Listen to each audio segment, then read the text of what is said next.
Consult a professional for upholstery cleaning when the fabric type, persistent staining, or test results indicate DIY risk to the piece. When assessing an upholstered item, start by locating the fabric cleaning code sewn into the cushion tag and know what each code means. W means water-based cleaners are acceptable. S means solvent-only cleaners should be used.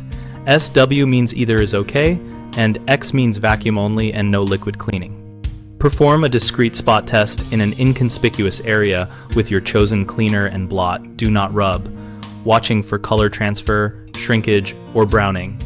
If the fiber darkens, bleeds, puckers, or smells unusual, stop immediately.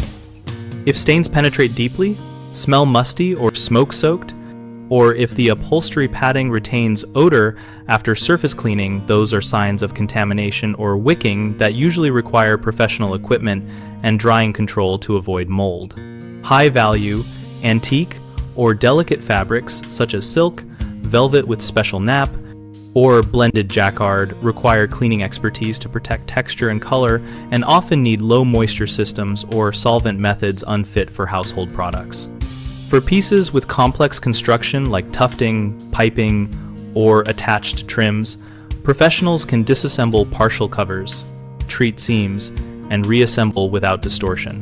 When cushions are shrinking, pulling away at seams, or the backing delaminates during your tests, call a pro because structural repairs and specialty adhesives are often needed to prevent further damage. Common mistakes include using the wrong cleaner and causing dye runoff and browning. Stop immediately and consult a professional who can perform controlled extraction and color correction. Another frequent issue is overwetting, which leads to mold, mildew, and permanent odor. Professionals use calibrated low moisture systems and heated drying to prevent that outcome. A third concern is aggressive scrubbing that distorts nap, flattens texture, or creates water rings. A trained cleaner uses agitation appropriate to the fiber and tools that restore pile without compression. BigHomeProjects.com connects homeowners with local contractors and helps contractors find work by listing projects and contact information. We also host a discussion community where members share first-hand experiences, ask questions, and compare approaches relevant to upholstery cleaning and other home maintenance topics.